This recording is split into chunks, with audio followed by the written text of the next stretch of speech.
사도행전 11장 19절부터 26절까지 말씀을 한 절씩 교독하시겠습니다.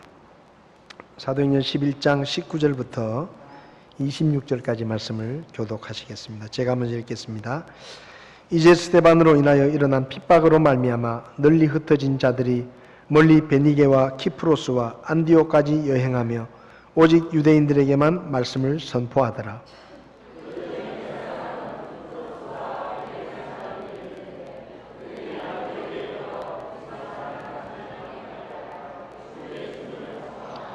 주의 손이 그들과 함께하므로 많은 수의 사람들이 믿고 주께로 돌아오더라.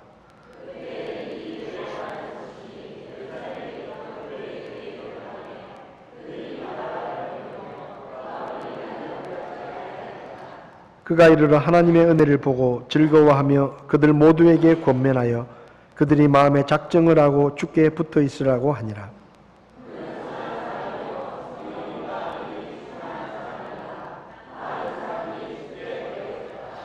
그때 바나바가 사울을 찾으러 다소로 떠나서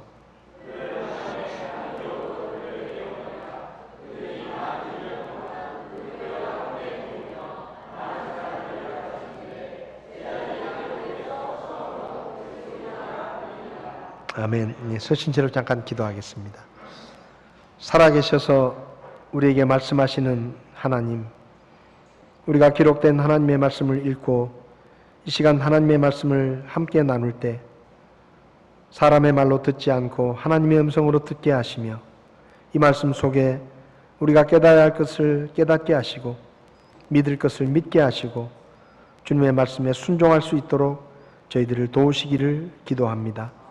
부족한 총을 붙들어 주시고 주의 성령께서 친히 말씀해 주시며 우리 가운데 혹 구원받지 못한 분 있으면 오늘 예수 그리스도를 믿어 구원받을 수 있도록 하나님께서 도와주시옵소서. 이 시간을 주님께 맡기고 예수님의 이름으로 기도했습니다. 아멘. 자리에 앉으시겠습니다.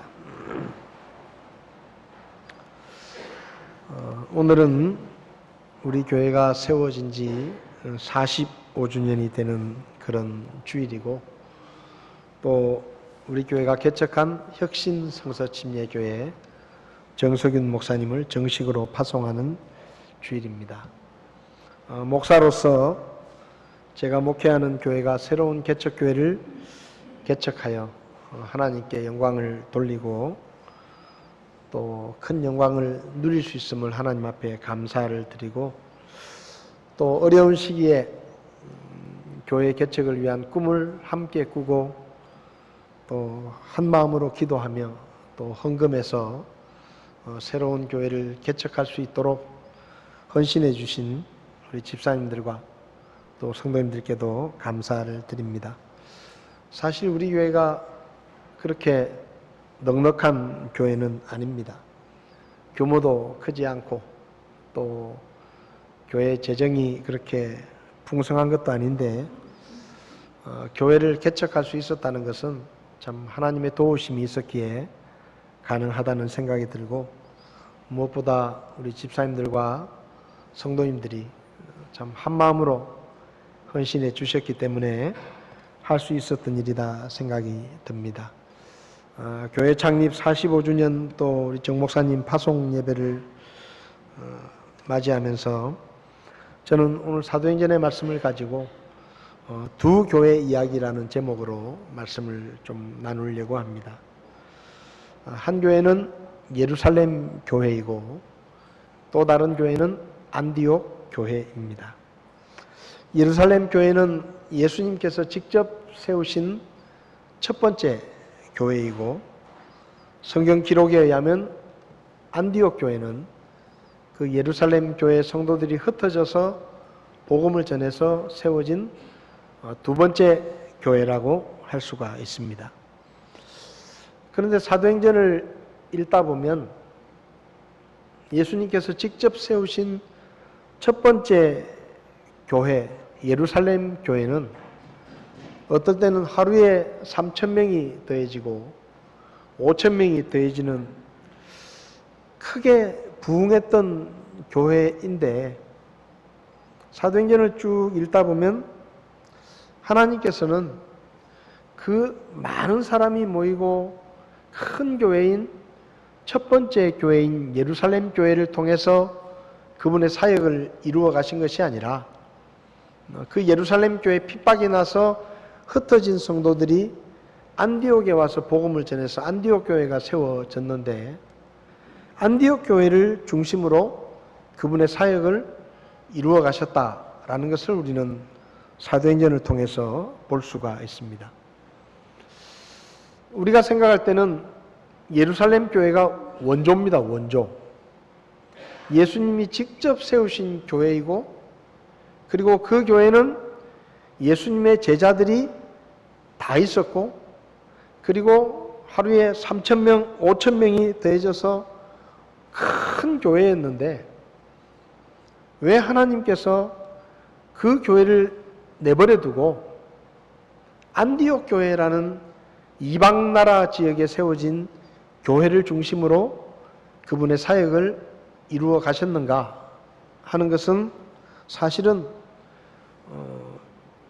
얼핏 생각하면 잘 이해가 되지 않는 것입니다. 왜냐하면 원조 교회가 훨씬 더 크고 사람도 많이 모이고 지역도 예루살렘에 있고 유대인들이 중심이고 그리고 예수님의 제자들이 거기 다 모여 있고 첫 번째 교회인데 그 크고 좋은 교회를 내버려 두고 왜 하나님께서 유대 땅도 아닌 외국에 세워진 안디옥 교회라고 하는 예루살렘 교회와 비교해 볼 때는 아주 작고 초라한 그런 교회를 중심으로 그분의 사역을 이루셨을까 하는 것을 좀 생각해 보면서 우리 교회가 앞으로 어떻게 하면 하나님 앞에 더 귀하게 쓰임 받을 수 있고 계속해서 하나님의 쓰임을 받는 그런 교회가 될 수 있는지를 좀 살펴보려고 합니다.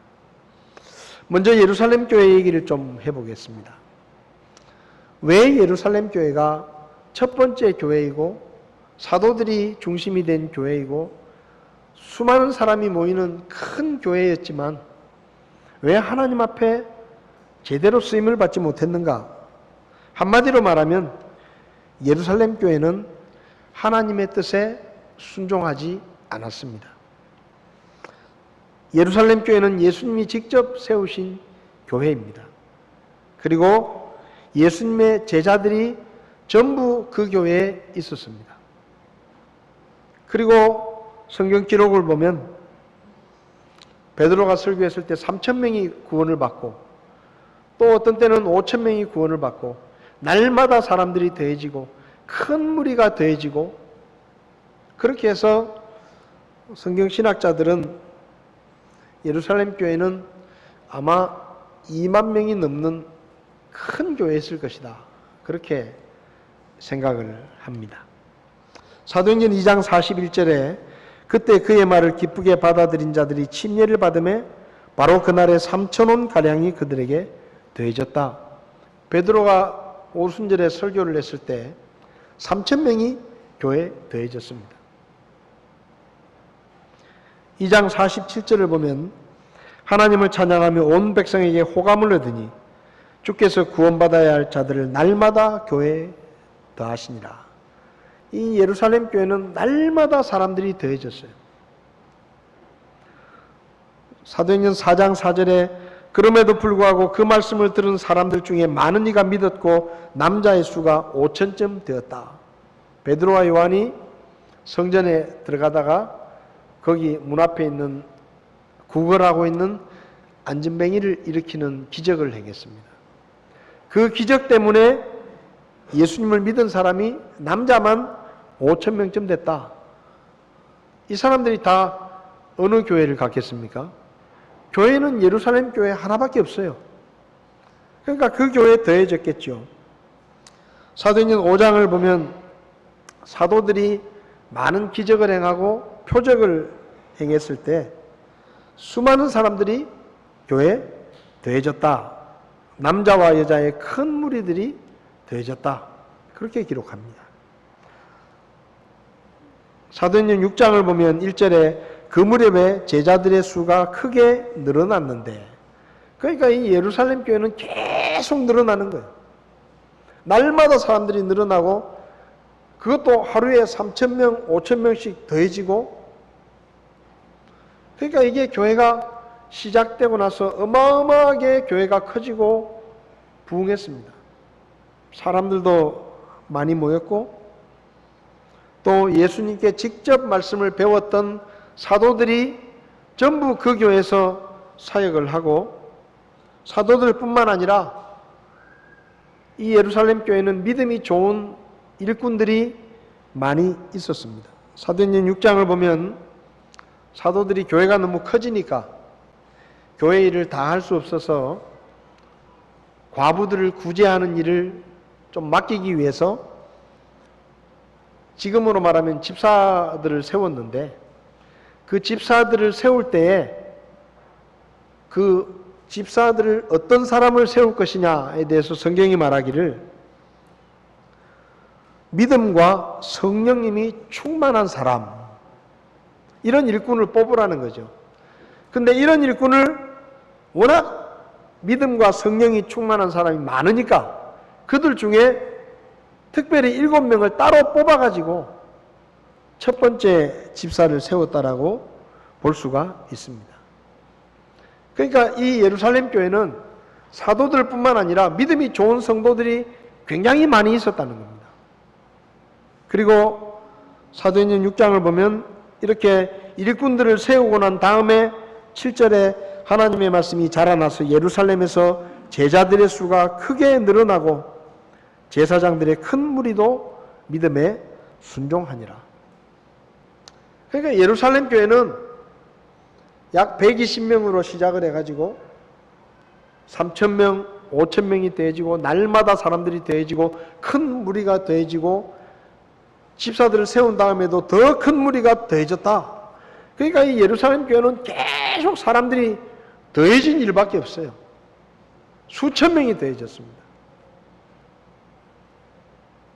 이렇게 폭발적으로 성도들이 늘어나고 헌금이 거치고 굉장히 큰 교회로 성장을 했습니다. 그런데 이 교회가 어느 날 핍박을 받게 됩니다. 로마 황제로부터 핍박을 받게 되죠. 그래서 우리가 아는 것처럼 스데반이 죽습니다. 순교를 하죠.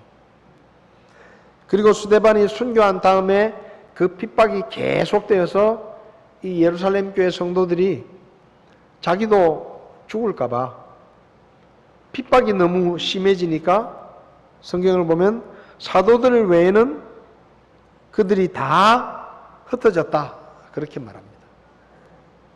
유대 전역으로 또 사마리아 지역으로 또 어떤 이들은 외국으로 이렇게 흩어졌다라고 성경은 말합니다. 그런데 그렇게 성도들이 흩어지고 난 다음에 사도행전 8장 이후에 예루살렘 교회에 대한 내용이 별로 나오지 않습니다. 사마리아 지역에 구원받은 성도들이 있다는 얘기를 듣고 베드로와 요한을 보낸 일에 예루살렘 교회가 사도행전 8장에 나오고요.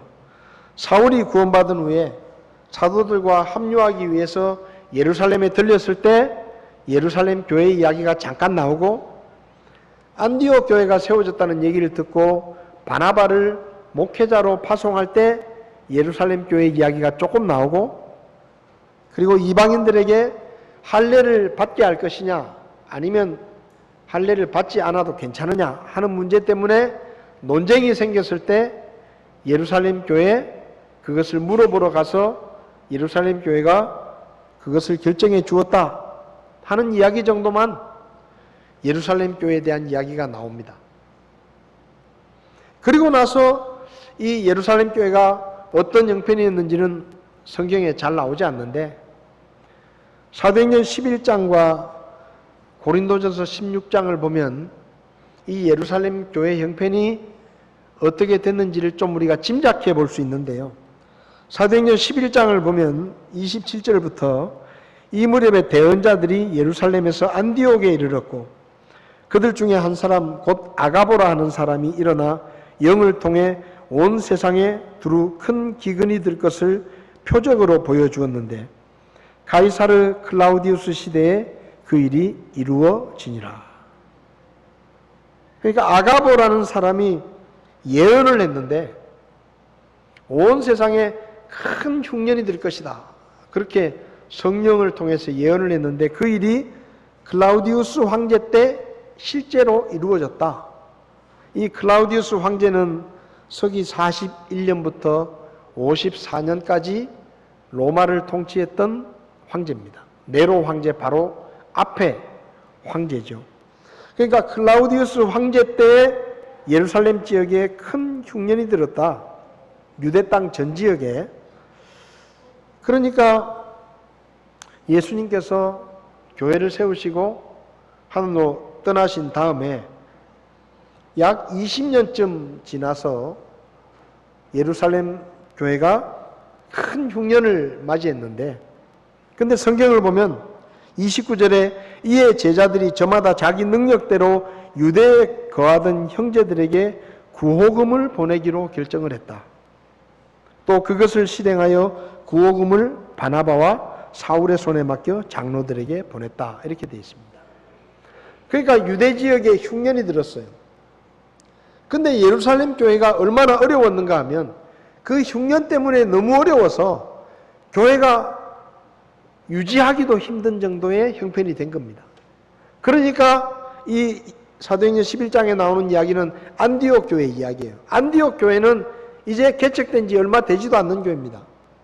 근데 그 개척되지도 얼마 안 된 교회에서 예루살렘 교회를 위해서 구호금을 모아가지고 구호금을 보내주어야 되는 형편에 예루살렘 교회가 처해 있었다라고 볼 수가 있습니다. 또 고린도전서 16장을 보면 사도 바울이 고린도 교회 성도들에게 너희들이 좀 헌금을 모금을 해라. 왜 모금을 하는가 하면 예루살렘 교회를 좀 도와줘야 된다. 그리고 이야기를 해요. 그러면서 16장 1절에 보면 갈라디아 교회 성도들도 예루살렘 교회를 위해서 모금을 해가지고 헌금을 보냈으니까 너희들도 고린도 교회 성도들도 헌금을 모아가지고 예루살렘 교회 어려운 교회를 좀 도와줘야 된다 하고 이야기하면서 헌금할 것을 부탁을 하는 내용이 나옵니다. 그러니까 한때 하루에 3,000명, 5,000명씩 더해지던 그 어마어마한 규모의 예루살렘 교회가 무슨 일인지 모르지만 핍박이 일어났고 그 핍박으로 성도들이 흩어지고 난 다음에는 형편이 너무 어려워가지고 개척된 지 1년, 2년밖에 안 되는 교회들이 헌금을 모아서 예루살렘 교회를 도와줘야 될 정도로 예루살렘 교회가 어려운 형편에 처해 있었다라는 말입니다. 한때 부흥하던 그 교회가 왜 그러면 이렇게 어려워졌느냐? 한마디로 말하면 예루살렘 교회가 하나님의 뜻에 불순종했기 때문입니다. 예수님께서 이 땅에 오셔서 하신 중요한 일 중에 하나는 모든 사람들의 죄를 대신해서 십자가에 죽으시고 부활하심으로 모든 사람들의 죄의 값을 대신 치르시고 구원받을 수 있는 길을 열어주신 것입니다. 그 다음에 또 한 가지는 그 십자가에서 완성하신 그 구원의 복음, 누구든지 자신이 하나님 앞에서 불신앙으로 살았던 죄인이라는 것을 회개하고 십자가에 못 박히시고 부활하신 예수님을 죄와 멸망에서 구원하시는 구원자로 믿으면 누구든지 구원을 받는다 하는 그 구원의 복음을 계속해서 세상에 전하게 하기 위해서 교회를 세우셨습니다. 그리고 예수님께서 부활하신 후에 40일 동안 이 땅에 머물러 계시다가 하늘로 올라가시면서 예루살렘 교회를 향해서 예수님께서 마지막으로 맡기신 말씀이 뭔가 하면 마태복음 28장과 사도행전 1장에 나오는 말씀입니다. 너희는 가서 모든 민족들을 가르치고 아버지와 아들과 성령의 이름으로 그들에게 침례를 주며 무엇이든지 내가 너희에게 명령한 모든 것을 그들에게 가르쳐 지키게 하라. 보라, 내가 세상의 끝까지 항상 너희와 함께 있느니라. 예루살렘 교회를 향해서 예수님이 말씀하십니다. 너희는 가서 모든 민족들에게 이 구원의 복음을 전파하고 그들에게 하나님의 말씀을 가르쳐라. 그렇게 말씀하시죠. 사도행전 1장에도 보면 성령님께서 너희에게 임하신 뒤에 너희가 권능을 받고 예루살렘과 온 유대와 사마리아에서 그리고 땅의 맨 끝 지역까지 이르러 나를 위한 증인이 되리라. 예루살렘 교회를 향해서 예수님께서 말씀하셨습니다. 너희는 가서 여기 예루살렘에만 머물러 있지 말고 너희는 가서 모든 민족들에게 복음을 전하고 하나님의 말씀을 가르치고 내 증인이 되라. 그렇게 말씀하셨어요. 디모데전서 2장 4절을 보면 하나님은 모든 사람이 구원을 받고 진리를 아는 데 이르기를 원하신다. 그렇게 말씀합니다. 하나님의 뜻은 유대인들만 구원받는 것이 아니라 이방인들, 유대인을 제외한 모든 민족들이 복음을 듣고 구원을 받는 것이 하나님의 뜻이었고 하나님께서 그 복음을 전하는 일을 예루살렘 교회에 부탁을 하셨어요. 이건 부탁이 아니고 명령입니다. 너희들은 예루살렘에만 머물러 있지 말고 흩어져서 다른 민족들에게도 가서 복음을 전하고 그들이 구원받을 수 있도록 내 증인이 되라. 그렇게 말씀하셨는데 예루살렘 교회는 어떻게 했느냐? 예루살렘을 떠나지 않았습니다.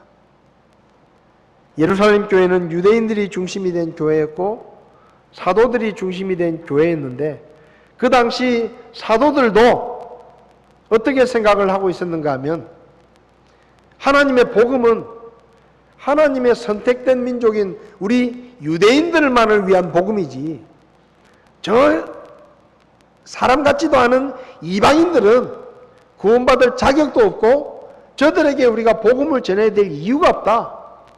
그래서 예루살렘 교회는 계속 그냥 예루살렘에만 머물러 있으면서 유대인들에게만 복음을 전하고 유대인들끼리만 모였어요. 물론 예루살렘 교회도 외국인들이 들어오기도 했지만은 아주 소수였기 때문에 이 사도들과 예루살렘 교회 성도들은 이 복음은 유대인만을 위한 것이지 저 이방인들에게는 줄 필요도 없고 전할 필요도 없다. 그러면서 하나님의 뜻에 불순종했습니다. 그러니까 하나님께서 예루살렘 교회에 복음을 전하라고 명령하셨는데 명령을 듣지 않는 거예요. 그래서 하나님께서 핍박을 일으키시고 어쩔 수 없이 예루살렘 교회 성도들이 유대 땅과 다른 지역으로 흩어지도록 하신 거예요. 여러분, 교회가 아무리 크고 아무리 많은 헌금이 모이고 아무리 유명한 사람들이 모여있다 하더라도 하나님의 뜻에 순종하지 않으면 그 교회는 하나님 앞에 쓸모가 없는 교회입니다. 하나님께 쓸모가 없는 거예요. 아무리 사람이 많이 모이고 아무리 건물이 좋고 아무리 돈이 많고 아무리 유명한 사람이 많더라도 그 교회가 하나님의 뜻에 순종하지 않으면 그 교회는 하나님 앞에서는 별로 그렇게 쓸모가 있는 교회가 아닙니다. 하나님이 기뻐하시지 않으시고 하나님께 쓰임을 받지도 못합니다. 예루살렘 교회는 폭발적으로 성장하고 많은 사람이 모이고 많은 헌금이 거치고 거기 사도들이 다 있고 유력한 사람들이 모인 교회였지만 정작 그들을 향한 하나님의 뜻을 알면서도 순종하지 않았어요. 그래서 하나님께 쓰임을 받지 못하고 억지로 흩어지게 된 것입니다. 예루살렘 교회의 모습을 통해 우리는 교회가 하나님의 뜻에 순종하는 것이 얼마나 중요한가 하는 것을 깨닫게 됩니다. 교회는 사람들을 많이 모으고 좋은 건물을 짓고 돈을 많이 걷기 위해서 세워진 것이 아닙니다. 교회는 교회를 세우신 하나님의 뜻과 그분의 복음을 전하는 일을 위해서 교회가 존재하는 것이지, 교회가 사람을 많이 모으고 더 커지고 예배당을 크게 짓고 화려하게 짓고 돈을 많이 모으고 땅을 사고 부자가 되라고 교회를 세우신 게 아니에요. 아무리 큰 교회라도 하나님의 뜻에 귀를 기울이지 않고 하나님의 뜻에 순종하지 않으면 그 교회는 교회로서의 역할을 제대로 할 수가 없고 결국은 하나님께 쓰임받지 못하고 쇠락하는 길을 걷게 되는 것입니다. 그러면 안디옥 교회는 됐느냐?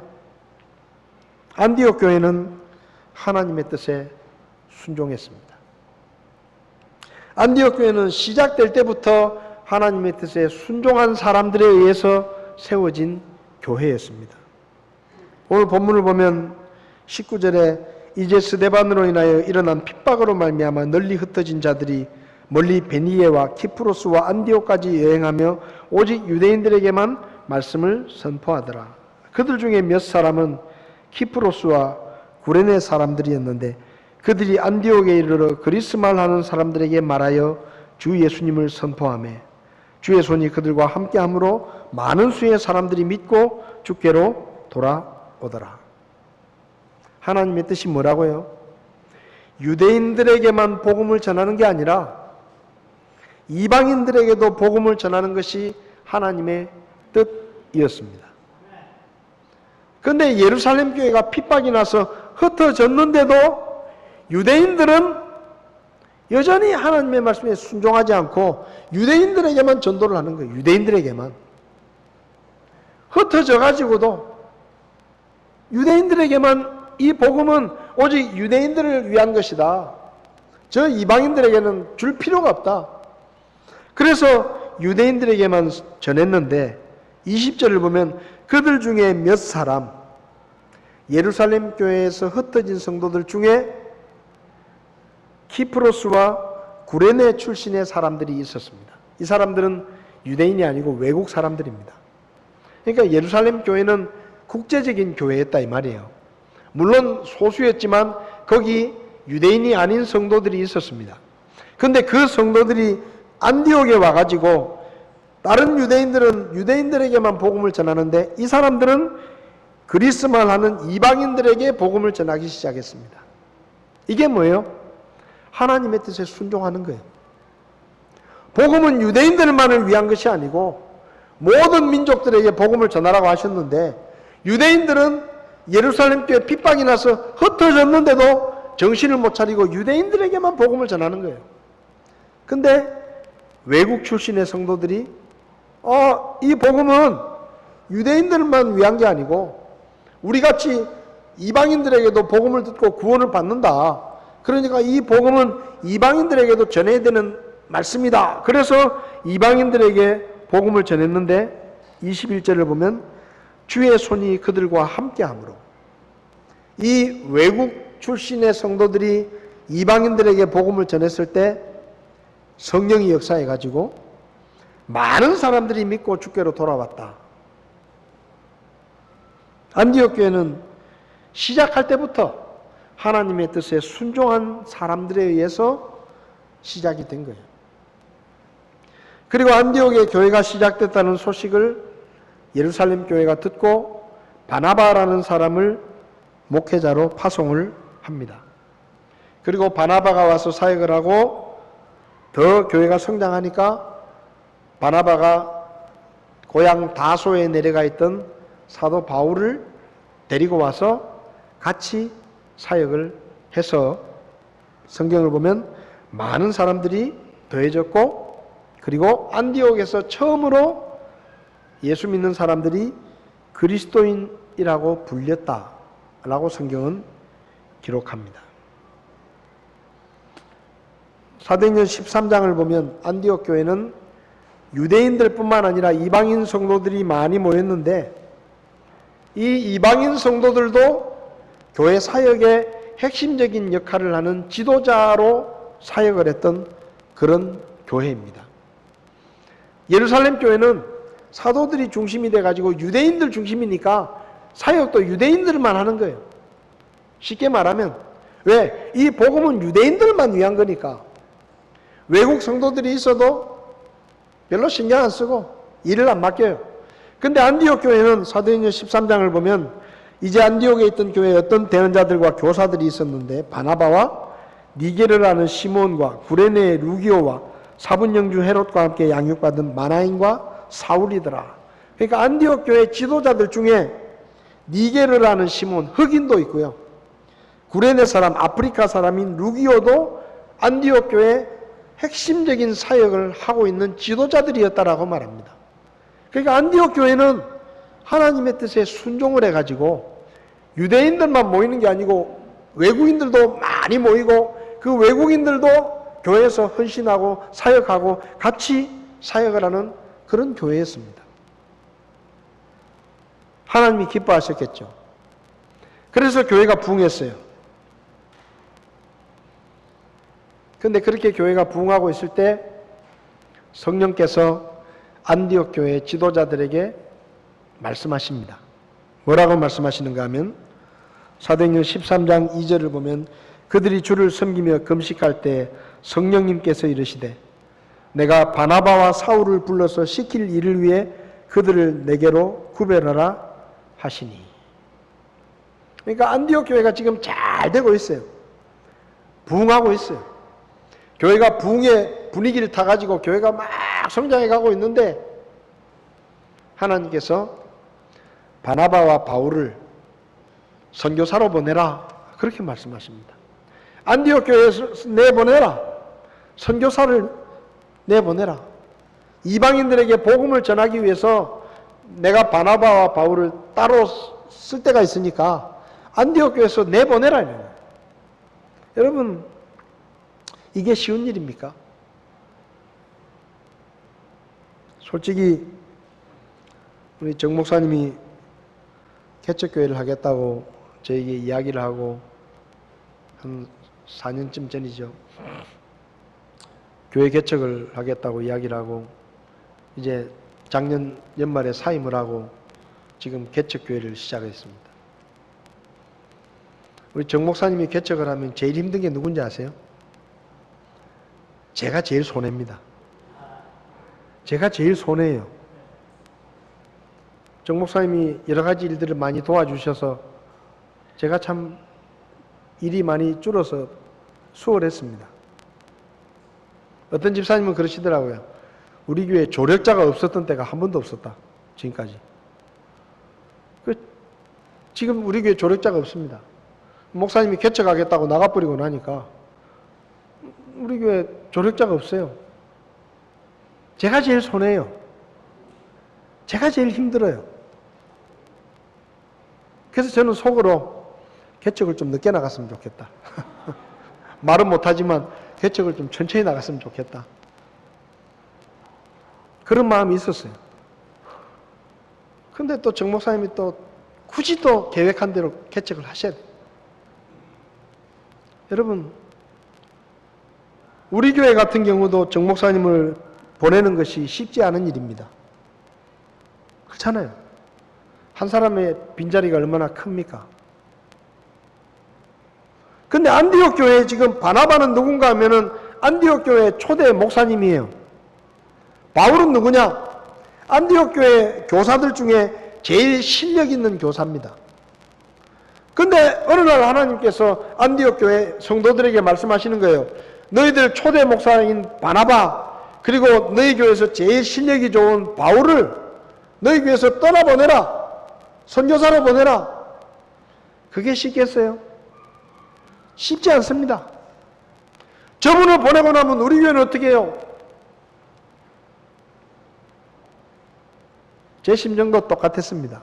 하나님, 정 목사님 가시고 나면 저는 어떻게 해요?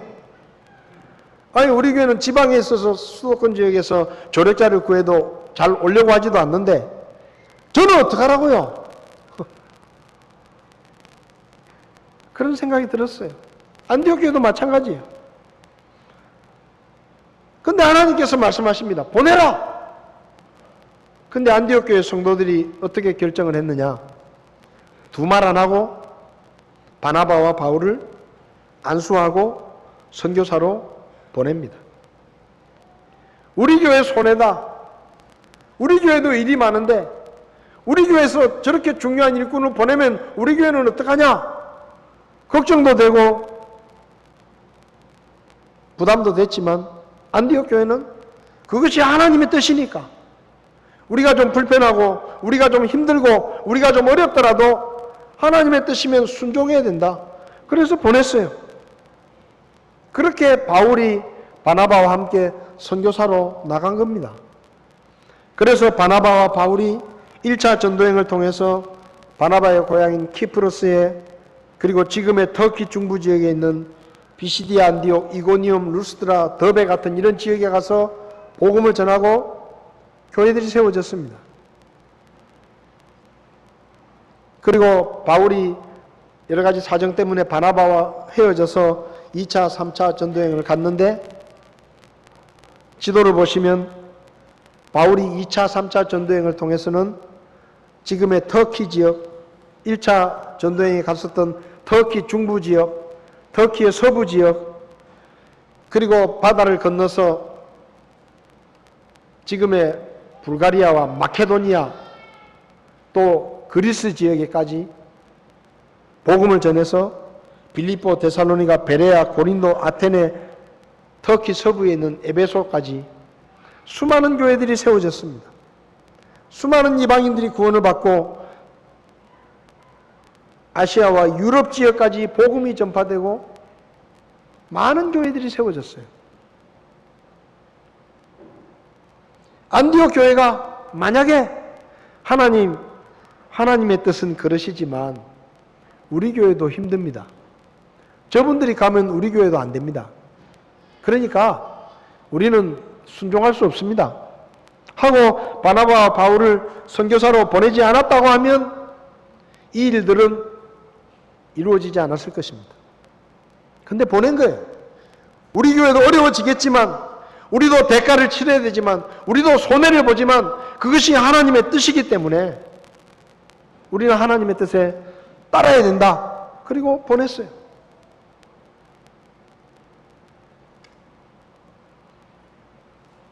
그랬기 때문에 안디옥 교회는 세계 선교의 중심이 되고 사도 바울이 안디옥 교회를 중심으로 사역을 펼쳐서 결국은 하나님 앞에 예루살렘 교회는 제대로 쓰임을 받지 못하고 쇠락하게 되고 안디옥 교회는 유대 땅에 있는 교회도 아니고 제자들이 있었던 교회도 아니지만 이방인들의 교회지만 하나님의 뜻에 순종했기 때문에 사도행전 후반부에 예루살렘 교회가 아니라 안디옥 교회를 통해서 하나님이 그분의 사역을 이루어 가신 겁니다. 여기까지가 두 교회의 이야기입니다. 예루살렘 교회, 모든 면에서 안디옥 교회보다 더 좋은 조건을 가지고 있었습니다. 사람들이 많았고 예수님이 직접 세우신 교회고 사도들이 사역을 했고 수만 명의 사람들이 모였고 돈이 있었고 힘이 있었습니다. 그런데 하나님의 뜻에 순종하지 않았어요. 그래서 지금은 잊혀진 교회가 되어버린 겁니다. 안디옥 교회는 유대 땅에 있는 교회도 아니고 이방인들이 모인 교회였습니다. 형편이 어려운 교회였습니다. 예루살렘 교회보다 훨씬 규모도 적고 대단한 사람도 없고 예수님과 직접 연관되어 있는 지도자들도 없고 그런 교회였습니다. 그런데 그 교회가 하나님께 귀하게 쓰임받는 교회가 되었습니다. 왜요? 이유는 한 가지. 그들은 어려움과 손해를 감수하고 하나님의 뜻에 순종했습니다. 하나님의 뜻에 순종했어요. 어려움과 희생을 감수하고 지도자들을 선교사로 보냈습니다. 오늘 우리 교회는 창립 45주년을 맞습니다. 하나님의 은혜입니다. 앞으로 주님 오실 때까지 우리 교회가 계속해서 쓰임을 받으려고 하면 우리 교회에서 제일 중요한 것이 하나님의 뜻이어야 해요. 목사가 어떤 생각을 가지고 있느냐, 우리 집사들이 무슨 생각을 하고 있느냐, 성도들이 어떤 생각을 가지고 있느냐가 아니고 하나님께서 우리 교회를 향해서 어떤 계획을 갖고 계시고 어떤 뜻을 가지고 계시는지를 살피고, 그리고 하나님의 뜻이 드러났을 때 비록 우리가 손해를 보고 우리가 어려움을 겪더라도 그 하나님의 뜻에 순종하겠다라는 결심을 하고 믿음으로 순종할 때 하나님께서 우리 교회를 계속해서 써주실 것입니다. 그런데 만약에 우리 교회도 어려운데 우리가 어떻게 개척을 해? 우리도 힘든데 그러면서 하나님의 뜻이 드러났는데도 그 하나님의 뜻에 순종하지 않는다고 하면 교회가 사람이 많이 모이고 건물이 커지고 헌금이 많이 모이면 뭐예요? 그거 가지고 뭐 할 거예요? 예배당 크게 지어서 뭘 할 거예요? 사람들 많이 모아서 뭘 할 겁니까? 하나님의 뜻을 이루는 일에 쓰임받지 못한다면 그 교회가 왜 필요하고 왜 존재해야 됩니까? 우리 교회는 지금도 어렵습니다. 수도권에 있는 교회도 아니고 예수님의 제자들처럼 대단한 경력을 가진 유명한 목사가 있는 것도 아니고 대구의 기독교 인구 비율이 12%인데 전국에서 최하위권입니다. 복음 전하기가 어려운 도시예요. 웬만한 지역에 가면 다 절간이 있고 우상을 섬기는 도시입니다. 우리 교회가 있는 도시가 그래요. 성도 숫자도 100명도 되지 않습니다. 작은 교회예요. 그럼 우리가 뭘 할 수 있느냐? 뭘 할 수 있을지 모릅니다. 그런데 중요한 거 있어요. 하나님께서 우리에게 무엇인가를 알려주실 때 우리가 믿음으로 하나님의 뜻에 순종하면 하나님께서 필요를 채워주실 것이고 우리를 쓰셔서 그분의 뜻을 이루실 것입니다. 우리 교회는 사람들이 보기에는 작은 교회일지 모르지만 저는 우리 교회가 큰 교회라고 생각합니다. 큰 교회도 하지 못하는 교회를 개척했어요. 예수님께서 직접 세우신 신약교회의 믿음과 교리를 어렵지만 계승하고 있고 타협하거나 변질되지 않은 순수한 복음을 전하고 있고 하나님의 말씀을 그대로 믿고 가르치고 있고 영혼을 구원하고 선교하는 일을 위해서 1년 재정의 18% 이상 거의 20%를 선교헌금으로 씁니다. 우리 교회가. 그리고 우리 교회가 믿음으로 새로운 교회를 개척했습니다. 사람들이 볼 때 눈에 띄지도 않는 작은 교회일지 몰라요. 그러나 제가 믿기는 하나님께서는 우리 교회를 작은 교회로 보지 않으실 것입니다. 큰 건물이 있고 헌금이 많이 모이면 뭐예요? 교회 개척을 하지 않고 선교를 하지 않으면 그런 교회들은 별로 쓸모가 없어요. 그런데 우리 교회는 비록 어렵지만 우리가 함께 기도하고 함께 헌신해서 주님의 뜻을 이루어 가고 있다고 저는 믿습니다. 제가 사역을 하면서 그런 교회 목회를 하고 있다는 것이 저에게는 영광스러운 일이고 정말로 감사한 일입니다. 사실 우리는 할 수 없는 일을 시작했습니다. 물론 다 끝난 거 아니에요. 오늘 우리가 목사님을 파송하면 파송한다는 뜻은 이제 보냈으니까 끝이다가 아니고 그 교회가 주님 안에서 계속 성장해 갈 수 있도록 우리가 최대한 돕고 지원하고 후원하고 함께 하겠다라는 뜻입니다. 할 일이 많습니다. 그렇지만 걱정하지 않습니다. 왜냐하면 주님께서 우리에게 믿음을 주셔서 시작하게 하셨으니 주님이 도와주실 거라고 믿기 때문에 저는 걱정하지 않습니다. 우리는 앞으로 보게 될 것입니다. 하나님께서 우리 교회를 어떻게 축복하시는지, 새로운 혁신성서 침례교회를 어떻게 하나님이 쓰시는지 우리는 앞으로 우리가 생각하지 못했던 놀라운 일들을 보게 될 것입니다. 왜냐하면 하나님이 시작하게 하셨기 때문에 그렇습니다. 우리는 계속 그 일을 할 것입니다.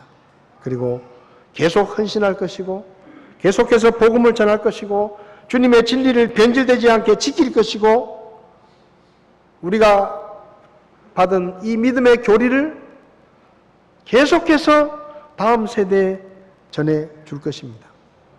그것이 우리가 할 일이고 또 하나님이 기회를 주시면 우리는 또 새로운 교회를 개척할 것입니다. 왜요? 그것이 교회가 해야 될 일이에요. 그것이 우리가 해야 될 일입니다. 하나님께서 우리 교회를 복 주시고 오늘 파송받는 우리 정석윤 목사님과 또 혁신교회를 하나님이 쓰실 거라고 믿습니다. 계속 기도해 주시고 관심을 가져 주시기 바랍니다. 잠시 기도하겠습니다. 살아계신 아버지 하나님, 하나님께서 이곳에 교회를 세우시고 지난 45년 동안 복음을 전하며 영혼을 구원하며 선교하며 이제 또 45주년을 맞아 새로운 교회를 개척하게 하시니 감사합니다. 하나님께서 우리에게 비전을 주셨고 우리의 믿음으로 시작하게 하셨사오니 앞으로 하나님 우리 교회를 더 크게 써주시고 혁신교회가 믿음 안에서 하나님 앞에 귀하게 쓰임받는 교회로 성장할 수 있도록 주께서 도와주시기를 원합니다. 우리가 사람의 생각보다 하나님의 뜻을 더 중요하게 여기게 하시고 어떤 어려움과 손해를 감수하더라도 하나님의 뜻에 순종한 안디옥 교회처럼 계속해서 쓰임받을 수 있도록 저희를 도와주시옵소서. 예수님의 이름으로 기도했습니다. 아멘. 이 시간에는 우리 정석윤 목사님에게 저희 교회가 파송 증서를 드리도록 하겠습니다. 왜 파송 예배를 하는가 하면요, 아까도 말씀드렸지만 보내는 게 끝이 아니고 우리가 계속해서 후원하고 기도하고 함께 하겠다라는 것을 약속하는 그런 의미로 우리가 파송 예배를 드립니다. 이 시간 우리